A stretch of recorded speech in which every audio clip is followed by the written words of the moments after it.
What's up? Welcome back to the Scamp. We are doing a Q&A today because I'm about to leave for a long backpacking trip.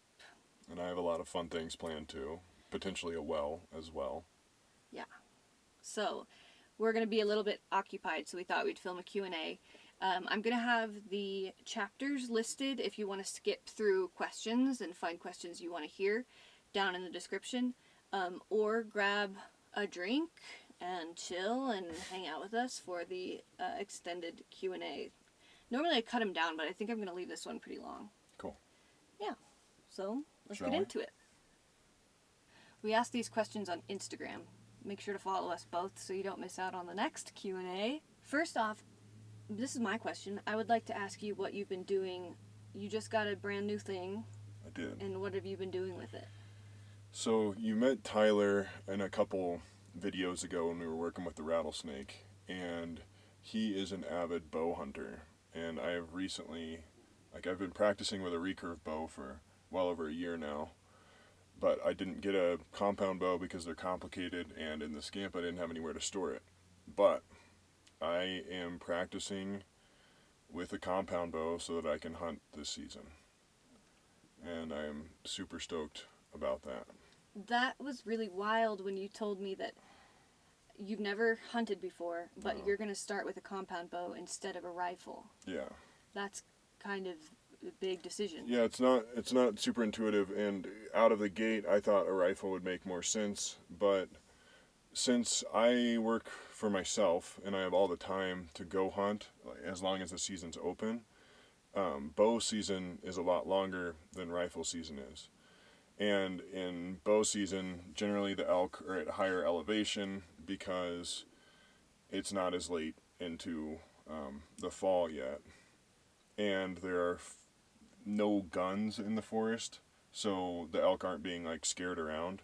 So I can hike in, because we have the gear to do that, and likely get an elk with a bow. But it's still going to be extremely difficult. There's no... You're learning from the best people right now. Yeah. I was saying the other night that it's like a blend of serendipity to have found Tyler and his wife Kelsey. Mm-hmm. But it's also, you've been really looking for this for many years. So it's amazing how it's all come together. And I've been studying it to the fullest extent of my ability, tons of different podcasts and videos, and learning everything that I can. The next big thing, while I'm working on my shot so that I can be as accurate as possible, up to a reasonable yardage, is the elk calling, because there's a lot of interaction between you and the elk when you're hunting, you're talking to them with your calls. So that's another piece of it that I need to figure out. And then Anders at Kafaru reached out to us and saw Tyler's pack, so they sent us all the best backpacking gear for hunting specifically, which was just but also backpacking. Unreal. But also backpacking. So Elsa's taking that stuff backpacking. I'm taking one of their packs, and it's a big pack. And there's all these little pockets that you can attach to the pack to make it exactly what you need. It's very much a modular setup, and you customize it to exactly what you're doing. And I'm also taking their quilt on my backpacking trip too. And their stuff isn't built to be the most ultralight. It's built to be the most durable and be able to carry a lot of weight. Because if you're packing out animal meat, it's a lot of pounds. So they have to be built to accommodate that. They're really, truly, really cool. But we'll show more about those in the future. Yeah, and when you're on your hike too. With the storage container, I'm going to build out the solar kit for the storage container so we can charge our electric bikes, and so I can have a deep freeze in there, assuming that we have some level of success this season. So. And I'm all for it. At first it was a little bit like, what do you mean? You're going to go into this with just a bow? Yeah. But if you... But it's not just a bow. No, compound bows are insane. And you're learning from the most amazing people. Yeah. So who've been doing this for a long time with a bow. Right. So it's kind of okay, whatever you want to do, whatever sounds the best to you, send it. Let's figure out a freezer. Yeah. And provide us our food. Go for it. And Tyler, in a past life, was a fitness trainer. Yeah, personal trainer. So when we're shooting the bows, he's working through all of like my biomechanics to help me be the most consistent as I can, and like help me with my like body feedback so that I can have a consistent shot, which is like all of it for archery. So yeah, I have like the best person that I could be interacting with to do this. And in the next couple days, we're gonna go scouting for elk. So Elsa, what are you most excited for in hiking the Colorado Trail? What do you hope to learn? That's what I'm about to go do, is we're going to hike a few sections of the Colorado Trail. We're going to try to do as many miles as we can in 8 days. So this is something that I've only been on one backpacking trip before, and it was 3 nights, 4 days. So this is going to be a really, really big thing. And it's not my hike. I'm going with a mother-daughter duo again, a different one.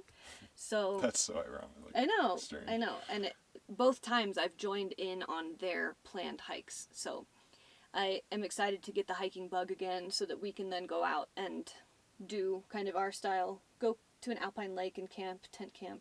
Because now that we have a place where we can safely put the scamp, we can go tent camp. We haven't tent camped together since before we had the scamp. Yeah. So it's been almost 5 years now. That's crazy. It is. Can I talk about the container at some point? Is now the time? What do you want to say? I just want to say that having the container is the most, like, irrationally, I guess there's rationality to it, but it's the most, like, ecstatic I think I've Of ever all the felt. things. I felt like I was on drugs for like 2 days after we got it. I felt so good.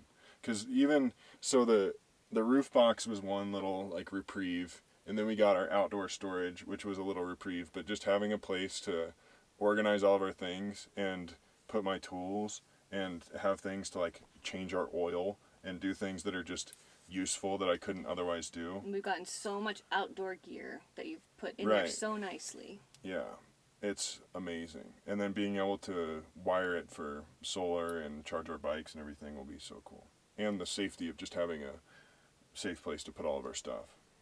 He was like on a high It was after we weird. got it. I was observing it in the moment and I felt like weirdly good. It probably helped too that my parents came in that day, but I was like so stoked. How about I pick one, then you pick one, and we'll do it that way. What do you hope to accomplish in the next 5 years? First plan that this came up in a lot of questions, is we are building a cabin. That's happening. We are focusing on our well first. It's kind of like we feel like we need water before we officially build a forever home. Because that'll kind of determine Where we put things. Yeah. And a lot of other stuff, greenhouse and everything. And whether the well produces a lot of water or not will determine what we can build and how we can build things. For Because sure. if we're getting like a lot of water, then we can build in slightly different ways and use like water to heat our flooring or different things like that. Or if we don't have a lot of water, we'll need to plan around having a cistern, like a gravity-fed cistern, even somewhere around our cabin. So it's very much been, we are in the middle of nowhere. Yeah. So trying to get a person out here to drill a well has been kind of a long process. But he just happened to come this morning, drove up, and I'm like, what? Who is this? This big truck. Elsa was like, there's a big white truck driving up. And I was like, what? I'm setting up my tent outside to prepare for this backpacking trip, and I don't know who I thought it was, but great news. So now he might be coming and doing it next week while I'm gone. Which is And not necessarily ideal, but it's fine. You can do it.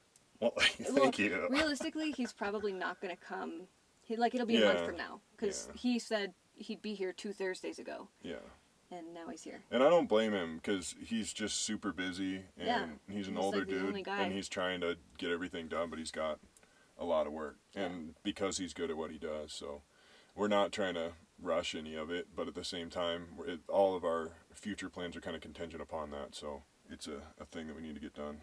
Other things in 5 years regarding the land, I would love to start making the land a bike track, like making a bike track across all of our land.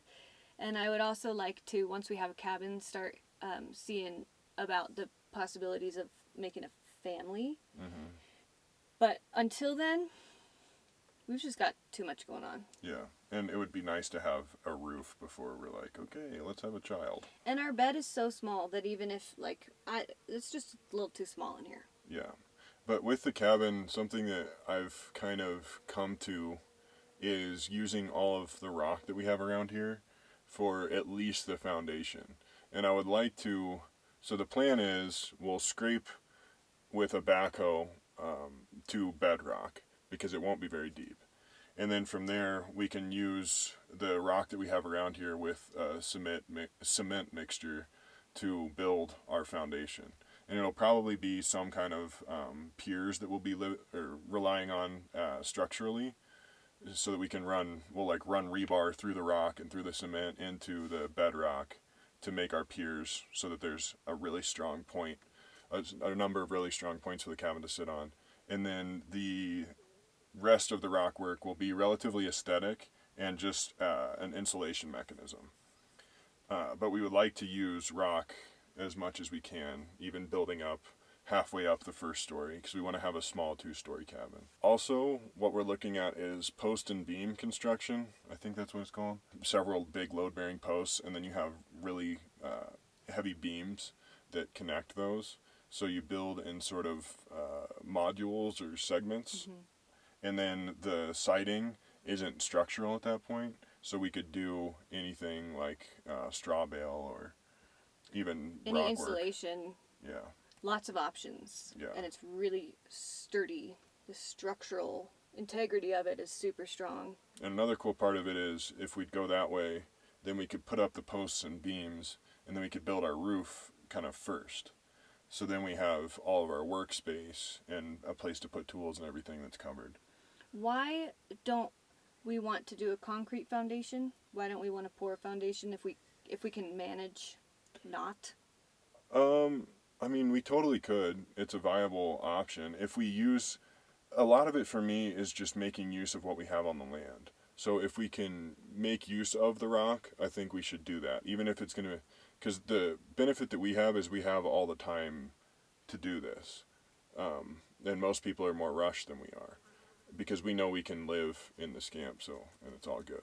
So if it takes longer for us to do rock work, we will save on cement, and I just think it'll be a lot cooler to not have, or to use natural materials as much as we can. For sure. We're really inspired by natural building across the board. And a lot of times if a slab isn't poured perfectly, they'll crack, and once a slab begins to crack, you're kind of screwed. Like, there aren't a lot of ways to really repair it.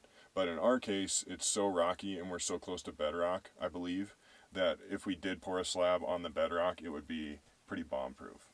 But then all you're doing in pouring a slab is kind of mimicking bedrock, so why not just use the bedrock? So crossing our fingers, it's as simple as that. Yeah, and we'll scrape as far down as we can, I'm kind of hoping that some parts of it will scoop out a little deeper, so that when we have our crawl space, we can use that as kind of a root cellar too. Yeah. But yeah, we're just trying to work with the land and go with whatever makes sense, more than having this grand sort of ideal vision. It's more adaptive than that, This one we're going to have to think about. It might take a second to think about it. What are your top 3 favorite pieces of clothing/gear for living an outdoor-centric life? I can think of I can do mine. Oh, okay. Send it. No, you send it first. No, you, because I have to think. Question? No, I have to think. Okay. Mine are ex officio give and go boxers. I think build your kit from the ground up, or from the inside out. Then up top, icebreaker merino wool t-shirts. Those are the best minimal gear possible. And then, are we talking just clothing or gears, generally speaking? I think it's up to you. Clothing/gear. Let's do clothing, and then we can do gear. Okay. I'll have to think on the third one. Okay. I guess my clothing, because I know my gear thing is a BioLite headlamp, 1000% all day. Mm-hmm. Never before had I really known the potential for headlamps to be a total life improvement until we did this lifestyle, because we don't have running electricity for lights to keep them on all the time. So we wear headlamps all the time. We have 5 BioLite headlamps, and they're the best. They're different. Like we have 2 of each that they make, and then 1 of the super badass one. Clothing. There's another question in here, actually from our friend Brooke, who was asking about how we choose our clothes and brands. I thought of my third What? one. Melanzana hoodies. Oh, yeah. So yeah, ex officio boxers, icebreaker t-shirts, and Melanzana hoodies. My clothing brands, my 2 favorite are Patagonia and Fjallraven, and that's because they source as ethically as possible. Patagonia is a huge brand, and they still make major efforts to continue having recycled clothing, hemp clothing, fair trade. They pay their workers well. Yvonne Chouinard's book, Let My People Go Surfing, was really enlightening, and it's just what an example he and the company set for other mega huge companies. You can still be extremely profitable, and still be like have a ton of supplies and everything to make product, but they do it as well as they can, and then they give back to the environment, to the communities. It's really just super ethical. I guess Fjallraven has been doing that kind of model. We heard at Outdoor Retailer before even Patagonia was. They just didn't market it as hard. They're a smaller company. They're a Swedish company, but their clothes last forever. Both brands have lifetime warranty, so you're paying up front more to have a really quality piece of gear that will last forever, because once it gets damaged, you take it in, they fix it, send it back, or... And that's something I think a lot of people don't sort of consider, is you could buy all of the fair trade organic cotton clothes that you want, but if they fall apart and then you're buying another one and over again, at some point it makes more sense to buy a piece of clothing, if it's going to last you 10 years, that may be a little bit more synthetic. Yeah, and maybe the build process isn't as clean, but if it's the only thing of that kind that you use for a decade, then the ecological impact of that would likely be less than something that was built ecologically but you have to replace over and over again.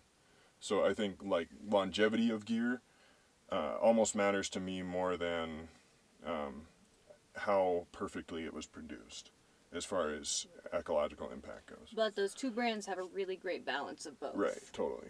But they are pretty expensive. Yeah, they're very expensive. My favorite pants are my Fjallraven. I've got the curved Keb trousers, and then my Patagonia overalls, of course, are my absolute favorite. And then I don't know, merino wool is good. Good for everything else. And then gear. I said headlamp. Yeah, that's a good one. This is kind of counter, or like some people might think it's dumb, but cell phone, like a good cell phone, does a lot. Like if you can, we use Onyx or Gaia or even Google Maps to navigate, and if you download the maps to your phone, then you can put your phone in airplane mode and use your phone as a navigation device. And it will still talk to the satellites even if it's not connected to cellular. I gotta log into yours for my hike. Yeah. That's what Michelle said to do. Yeah.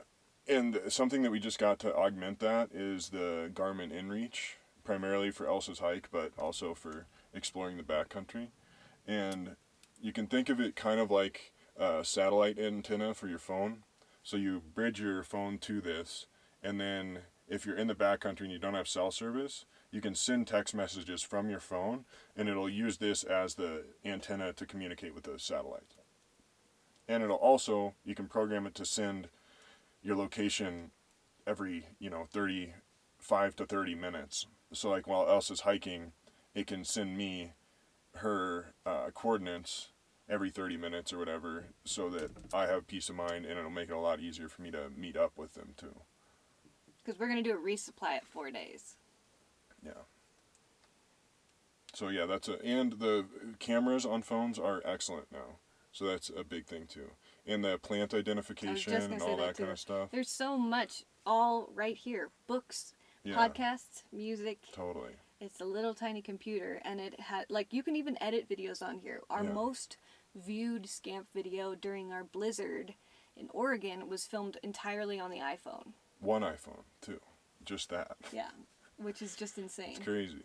So then for your hike, you're thinking about bringing a GoPro and like different lenses and stuff. But this phone has, 3 lenses built in. Right. And it's waterproof. So, I don't know. Cell phones are just super useful as much as we bag on them. Do you want to get another pet or a little sibling for camp? Yes. We want to get a little big sibling for camp. I don't know if camp wants it. Yeah, we've talked for a while for a long time about wanting a bigger dog once we have land. There's something about hiking, I can't remember whose dog, it might have even been Sierra, but when you were hiking with somebody's bigger dog. No, it was when we had it was the hunting dog who we were walking with. Oh, yeah. Yeah, when we ran into a dog that was supposed to be hunting mountain lions and he just decided really to follow old. us around instead. That was funny. But yeah, the sort of peace of mind that you get, because we were in heavy mountain lion country, and we typically are, and mountain lions aren't normally an issue, but it's something to think about. And just like walking with a big dog would feel safe, whereas with camp, it's almost like you are almost like prey. He's like bait more than he is a deterrent. Yeah. So having a big dog, I don't know whether I want to say too much or like. We'll see how it shakes out. Yeah. But yes, we're looking at, or we're not like, we could just say, I don't want to jinx it. Yeah. There's something in the works that'll be really cool. If it happens. If it happens. Really stoked. Yeah. Would your high school selves have dated each other? I don't know.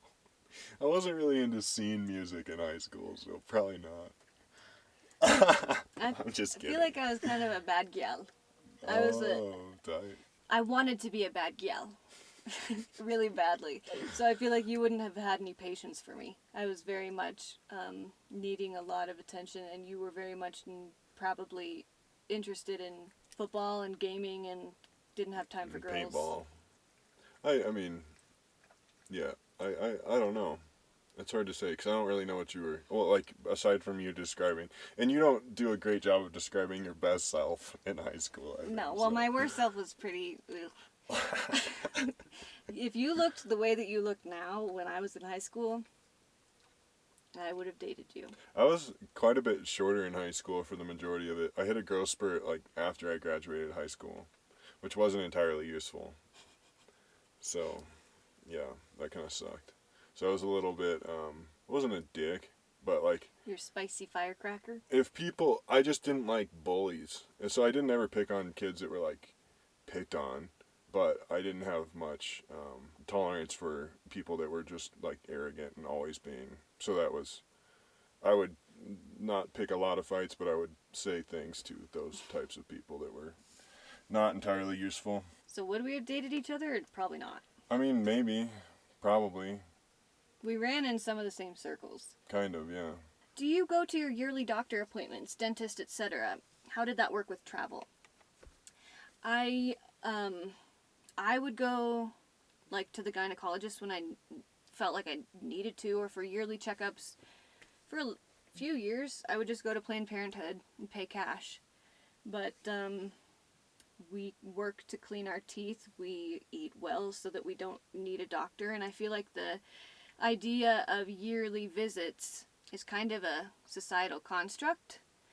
And if it's something you need, I mean, so when I was first thinking about this question, I thought people never used to go to the dentist ever, like back in the day. But people also died from having crappy teeth. Yeah, and people back in the day weren't eating processed sugar and coffee, and so I understand that there's a need for dentists and especially like eye doctors, making sure that my eyes are in good health, like that's important. And also I think that like feminine care is really important, so that's why I don't know, I would go like check in on that occasionally. And if I were to, I haven't done this, but I would like to get blood work done once a year and just like track all my different biomarkers so that I would know what's going on and what like I should eat to augment that or to prevent things. It's like taking your own health into your own hands rather than going to a yearly doctor who tells you after taking your temperature that you're fine. Yeah.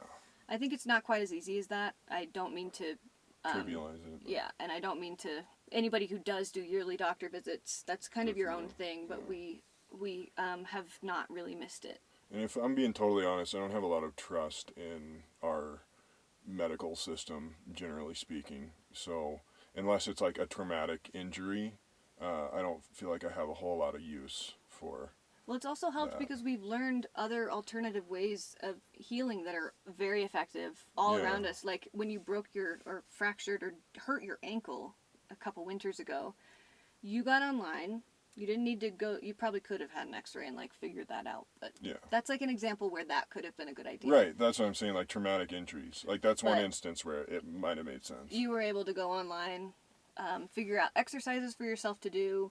You learned all the things that you needed to do. Ice. I watched a bunch of videos of people breaking or spraining their ankles and like compared that to mine. So it's almost like we trust our own ability to heal ourselves more so than we put our trust for healing into the Western medicine system. Unless it's necessary, you know? Like there are certain times when it would be helpful, and especially as we get older too. Yeah. But I would like to not lean on any pharmaceuticals ever, because I think that whole industry is pretty dark and corrupt and leans on money to make their decisions, and I don't like that. Let's move on before I get us in trouble. Are you saving for retirement? I honestly see everything that we're doing as saving for retirement. Yeah. We're setting up our land so that we don't have to have a mortgage. Yeah. I kind of stole your question, sorry. No, that's exactly what I would say. But we get that question a lot, and I think it triggers a lot of people because they're like, well, you should set up your 401k. But our sort of perspective on this is to learn to be self-reliant and figure out all the systems and establish things while we're young so that we can lean on ourselves when we get older, and continue to build community so that we have people to lean on and people to help out too. But yeah, I mean, we're effectively saving for retirement by doing all that, and we save money, but we also invest in things that have high return. So rather than like leaning on the stock market, which is, I think in the last couple of years we've realized how artificial it is, then rather than doing that, like buying a backhoe, for example, might be better than putting that amount of money into some other company that we have no agency over. So yeah, we are saving for retirement, but our method to do that is quite a bit different than what you would commonly be encouraged to do by your corporate employer. We're getting into it. Will you get any other animals to have on the land? This was a really, really popular question. And I think it's because this is very much like the homesteading type genre we're entering. Yeah. And I think animals would be cool in certain regards. Like it'd be sweet to have some sheep and be able to, like if we had merino sheep, Yeah. to be able to process their wool and spin it, I would love That would to be do. incredible. We love the idea of chickens or quail. But I'm not about to... Why do you mention quail? Like, why do we like quail? Because I feel like Well, that's... you had gotten into quail. I know, I'm just... You got into quail because you wanted to have a cage of them on the back of the scamp. I wasn't realistically, like, pushing for this. But it was something that we could have potentially done in a relatively nomadic way. Because you can keep them in, like, a rabbit hutch, and then we would have eggs every day from... Or, I don't know about every day, but from the quail. I feel like I love horses, but I'm not into the idea of having my own horse. I think that I wouldn't have the desire to put the time that a horse needs into the horse. So instead doing an electronic horse or like a machine horse, like a... Dirt bike or side-by-side. Yeah. Something interesting that I... was watching some homesteading couple, and they said that rabbits are like the most meat production of really any animal given their inputs. So you don't have to feed rabbits much, and they produce a lot of meat. They reproduce really quickly too. Yeah, and their poop is cold fertilizer. so you don't have to compost it before you use it. Whereas I believe chickens, it's a hot fertilizer, so you have to compost their poop before you just like put it in your garden, or it's too rich in nitrogen, so it'll like burn out the something to that effect. So that's really interesting, but I don't know that I have the heart to like kill bunnies like over and over again. That would just be really freaking difficult. And I think killing like a big animal would be also very difficult and like karmically heavy. But yeah, having bunnies and then like killing bunnies sounds real tough. I think if we did it, it would be a really interesting. I don't think we'd do it for very long. It would just like help us kind of get our feet in the door of like hunting and You mean bunnies specifically? yes, Yeah. like being able to be self-sufficient and produce, I guess, our own meat. But also, I would love to utilize the entire animal, bone broth, utilizing the hides. Yeah. So it's not exactly something that we're like. I don't think we're exactly itching to do it, but it's something that's been on our radar over other animal Yeah. things. The big like food production thing that we're excited to do is grow our own food. But I know from experimenting that it's really difficult for me to maintain my health and like a healthy weight just eating plants, you know, which sucks. I would like to be able to just live on kale, but it's not, doesn't really work that well for me, unfortunately.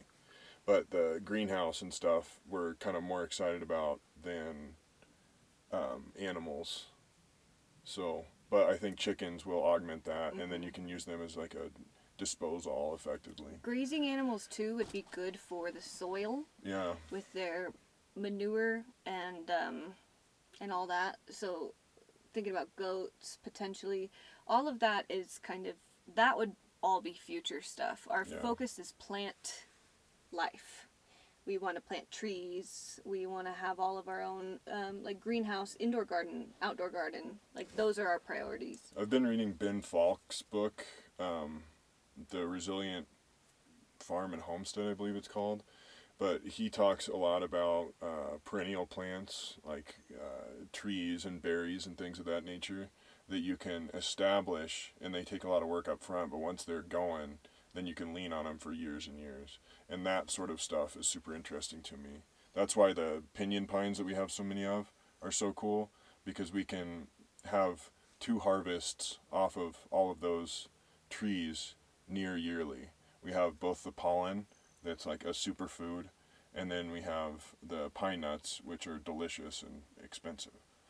So to be able to harvest both of those things, and then hopefully our cactus around here will produce too. Once it's safe, will you guys do meetups? I think if you don't feel safe, that is something that you might want to look into. Especially situationally and like from a health perspective. But outdoor meetups, like, yeah, I mean, we would love to. It's just something that logistically we haven't really figured out how to handle. We will potentially be doing a meetup at an event coming up in September called Gutted. It's a competition where creators are going to be remodeling different rigs. Yeah. And we opted out of being part of the competition, but we will be there, and we are working to figure out what kind of meetup we should have. So We would we want it to be low key and just be able to talk to people more than like some. like I can't even. Having a line of people waiting to talk to us, that feels like I'd rather not do a meetup. Yeah. Than make people stand in line to talk to us. I Yeah. can't do that. I'd much rather just like have a campfire and be there for a few hours so that like we can spend time with people. Right. But the whole like, I don't know. That's part of why we haven't done it, is we don't know how would make sense. We would love for it to be the most natural thing ever. Like we're meeting a bunch of friends, a bunch Yeah. of new friends, and new friends are meeting us. Yeah. So I'll leave a link for that event in the description. It's going to be in Colorado, again in September. So if you've got a rig and you want to go be with a bunch of people who are working on their rigs or just other nomads, check it out. Yeah, stay tuned because we'll have we have very little information on thus far, but It's the first year that it's happening, but I think it'll be fun. I find it very interesting how you and Barron do not celebrate holidays. Can you explain? I thought that was an interesting question because I wonder how that, I mean, it's true. We don't exactly do it, but we don't not. Like, we got each other a gift for the first time for Christmas this year. And that's kind of Christmassy. yeah. I think part of it is that we both work for ourselves, so holidays aren't as exciting as they would be if we had the days off. Because every day is on. Like, Yeah. every day is a weekday, every day is a weekend. Right. So we don't really celebrate weekends either like normal people do because, I would say we almost celebrate weekdays more because Right. there's less people, yeah, places on weekdays. right. And things are open, so we can like do the stuff that we need to do. So weekends kind of suck because the useful things have worse hours a lot of times, and there are more people out on their quads and stuff. But And like your mom says, we can make any day a holiday. yeah, She said it's as much a holiday coming out to see us as it is to have a Thanksgiving meal together on Thanksgiving Day. yeah, So we kind of do that as well. We celebrate when things need celebrating. yeah, yeah. Do you like cats too, or are you guys strictly dog people? No shade, just curious. I like cats. Cats have grown on me. I used to be super allergic to them, and I'm still allergic to them, but not as bad as I was when I was a kid. Like if I was going to spend the night at a friend's house and they had a cat, that was a problem when I was little. I've never had a cat. I can't read cats very well. But Yeah. I kind of want to get a cat for our land. Hmm. Because I'd rather have the cat eating any mice that are around than rattlesnakes. And I'm really interested in like servals and the like Savannah cat hybrids and like things that are almost wildcats and like bobcat hybrids and stuff. Those are super interesting to me. How's the floor wax on your scamp holding up?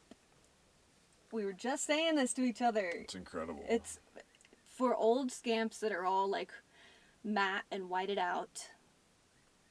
Solid. Yeah. Solid. It did not yellow. It's Yeah. still, It hasn't yet. yeah. Like I don't know. I mean, it's summertime now and it's like direct sunlight on it every day. Right. It hasn't yellowed yet. And it's been through a lot, and it's still working great. It's still shiny. I would say it's lost some of its bright shine. That could just be because it's dirty, though. Yeah. Because we haven't cleaned it since we Right. did that. I would so, say we could get away, like if we wanted to keep it shiny and nice, we could do that once a year. Yeah. But I think doing it every 2 years is probably going to be perfect. Yeah. Yeah, so it's working great. Surprisingly well. I thought it know. was going to yellow, and I thought we were I going to have to know. strip it and go with something else. But It's been great. I Yeah. can't believe it. how do you handle loneliness and not having a schedule? The loneliness thing hasn't really been a problem for us because we have each other. And honestly, I talk on the phone a lot with friends. And when we were first starting, we had people come out and visit a lot, and we've always made friends on the road. So I guess during last year's shenanigans, there was loneliness there, but it was kind of in like thinking more than like a physical loneliness. So yeah, that was something to contend with. As far as schedules go, I feel like that was pretty tough for you initially to like get used to, and for me too, not having a direct to-do list that was like with other people. It was just kind of up to my own agency. But I don't know. Do you want It was hard to speak to how you did that? to move out of the city and just be in the woods and be okay with the fact that we don't have to make as much money to be at the same level of income as we were in the city. Our expenses were way more in the city, so we needed to make a lot more money to stay afloat. We left it all, lived in a 13-foot trailer, and it was just really hard to break my working habit. You have a really strong work ethic, and Lots of diligence yeah, to go. yeah, So we don't have a schedule, but we definitely have a routine, for sure. A rhythm. We have Yeah. a rhythm. I think that's a word that we've used before, but I think that sort of, because with what was the other? There's schedules, routines, and we don't really have either of those. Like there are things that we do like rhythmically almost every day or every week, but we're not like we don't keep like a calendar with all of our okay, this video needs to be done then, and it's more adaptive than that. But we have general ideas that we meander through, and is like different things that like add to a positive rhythm are like journaling every day, getting some sort of exercise, like long walks. Sometimes even we'll go on a long car ride just to talk.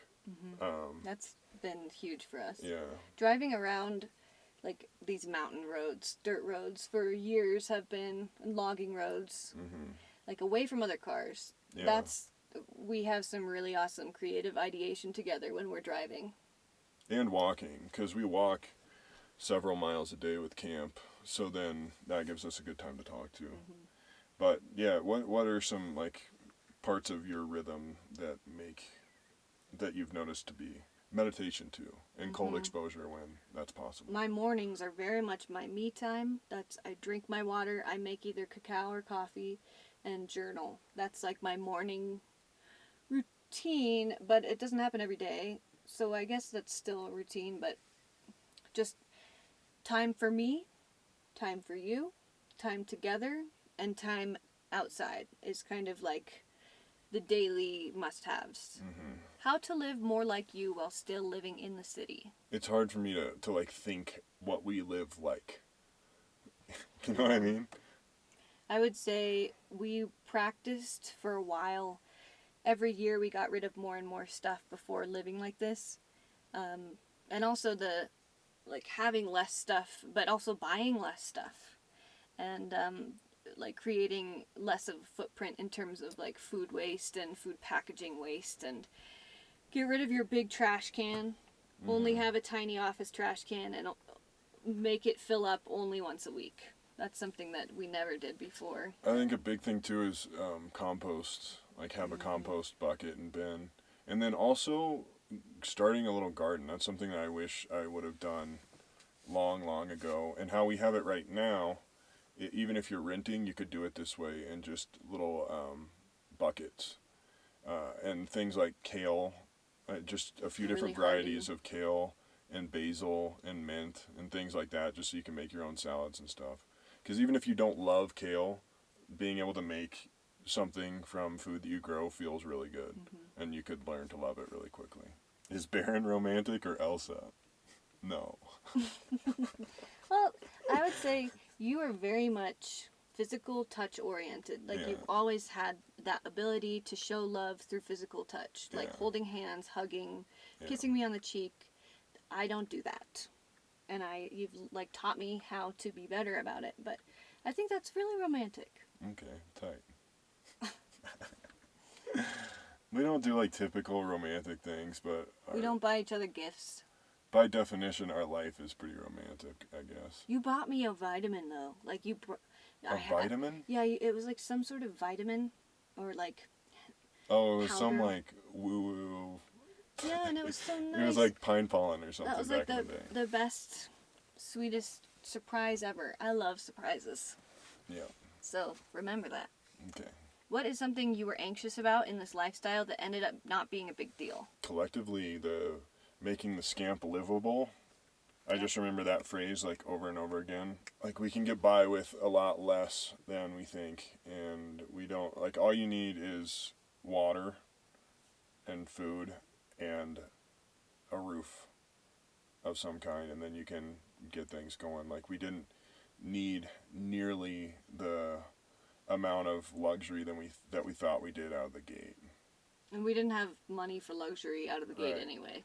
So we almost intentionally roughed it because we were just kind of fine with it being really simple, really minimal, and not very luxurious. But because it didn't have the common luxuries of like running water, we could then park right next to a creek. We didn't have to be at a campsite or a campground connected to water. So we were afforded with far different luxuries in living very simply. And the different luxuries are the ones that we prefer. Like more freedom and not having to buy things and fix things all the time, and simpler systems are just more desirable for us. So, and what we did too is by starting out simply and sort of below the permanent threshold, we could figure out what we needed and optimize over time rather than trying to forecast everything that we would need, because had we done that we would have missed the mark entirely. It's really hard to like build out a van before you know, or build out a camper before you know where you're gonna be, and it's really hard to forecast where you're gonna be before you do it. Mm-hmm. So yeah, we started bare bones, and that was really gave me a lot of anxiety for a long time. But you're just like, we can't, because we don't know where we want stuff. We're moving stuff constantly to see where it fits best. Because if we would have tried out of the gate, we would have wanted like indoor bathroom, indoor shower, a lot more solar. We would have wanted the solar panels mounted to the roof. We would have wanted running water and big water tanks to store it. We would have had to have black water. We would have had a truck. Yeah, lots of things. But then over time, we kind of realized what we really need and what we really like, and then could do that. But if we would have tried to forecast it, one, I don't think we ever would have saved up enough money living in the city to do the things that we thought we needed. But two, it would have been probably wrong. Had we done our ideal out of the gate, we wouldn't have built it in a way that made sense long term. I think also as we made our little upgrades of like every time we got a little bit more solar or had a better storage solution, it was like such a highlight, such a like an energizing moment to keep us moving on toward the next thing to figure out together. Yeah. And I think that was a big part too, and just generally our relationship and figuring out that we can do this as a team, knowing we don't need a whole lot, but then learning how to figure out things together that we had never ever needed to figure out. That then it's like, okay, cool, let's keep on going, let's see what's next. And trusting each other too was a big thing to learn, just to like in that it's like, okay, this, and that's kind of like something that I do a lot, is research what we need. And I kind of have a lot of different things on my radar always, and then over time you got to the point where you're like, okay, cool, you implement like, let's it, roll with it. Yeah. and I'm like, oh, fine, it'll be good, and then it's always great. Yeah. Like, almost always. I can't think of a time where something you suggested we do was not great. Can you? I got a polarizer for a new lens. Oh, that was not great. But it wasn't like... It's like the one mess up you've had. It was just, it was fit to our one smallest lens. Yeah. So then it can't go on the bigger lenses. So I should have gotten a bigger one, and then I could have gotten a step-down ring for that. It's okay. It's okay.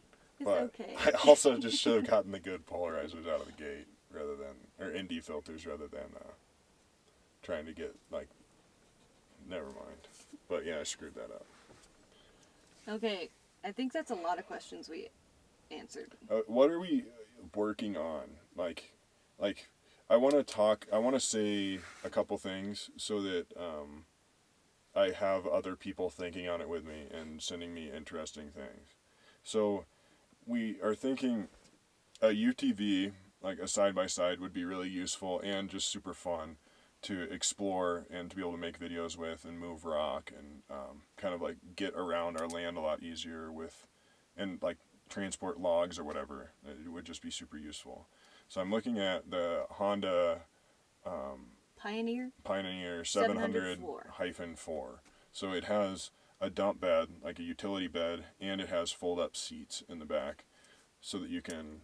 Because that's kind of why we want it too, is we always have people, so being able to go take them around in that, but then also be able to use it functionally for our land. And we have hundreds and hundreds of miles of awesome dirt roads to explore, and taking the Subi everywhere is just hard on it. So to be able to put that wear on a side-by-side would be sweet. So if anybody has one of those Hondas, let me know what you think of it and stuff. And then another thing that we've been considering is a small tractor with like a scoop and dump bed on the front. Or, not dump bed, but... backhoe?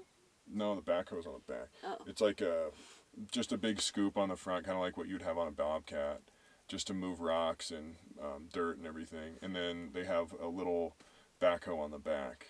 And I think that would be awesome. And it would be something that if we invested in it now, it would pay dividends throughout the We'd next use 30 it years. so much. So I've been looking into those a lot, but I don't have a lot of experience with them. So that's something that I'll probably hold off on for quite a while. But if anybody has advice there, let me know. When I get back from this backpacking trip, what I'm going to be working on heavy is this backpacking video to be a kind of more expanded version of my last backpacking video that people seem to really like, which is great. This time, after some requests, I think I will be publishing like my journal as a copy that you can have and read if you're interested. So that's kind of, we've got a lot coming up soon. A lot of decisions to make and a lot of projects to be done. It's a lot. It's really fun, and they're like, we don't really have any problems to solve, but we're just finding solutions to things. Well, it's just like when we started in the scamp, Yeah. but this is like a lot more, it feels a lot bigger. Yeah. Like, I'm not old enough to be making these decisions, I feel like. Like, Yeah. talking to a well driller, how old am I? Yeah. I feel like I'm still at 18 or something, but no, I'm 30. I can do it. So yeah, it's just a ton of information. It's really fun, but it's progress. So. And this is so huge for Yeah. us. Like, we're learning every step of the way. And it's what we've been building toward with the scamp. Yeah. Because one more little thing that I've been thinking about is with the scamp, it was never really we never really positioned it or thought of it as a way to like travel and see all the things. It was more of a utilitarian mechanism, like a financial mechanism, so that we could own our house and not have so many expenses and rent and everything, so we could actually save money to buy land. Because if we could have bought land out of the gate, we would have done that. But this has been our vision ever since before we moved into the scamp. So if anybody's like, oh, you're not, or thinking that we're not doing it anymore, or we're like not doing the scamp thing, it's like that was a sort of a means to this end, so that we could be more self-reliant and have our own space to build things and build community and everything. So, Well, I think that's it for today. I hope this was enjoyable to watch. If you have any other questions that you'd like answered in another Q&A, maybe we'll do another one a little while later. yeah, we could even do a podcast one if there are a lot of questions. So cool. Stay tuned for our upcoming stuff. That's going to be really fun to watch and see, and we'll see you in the next one. Bye.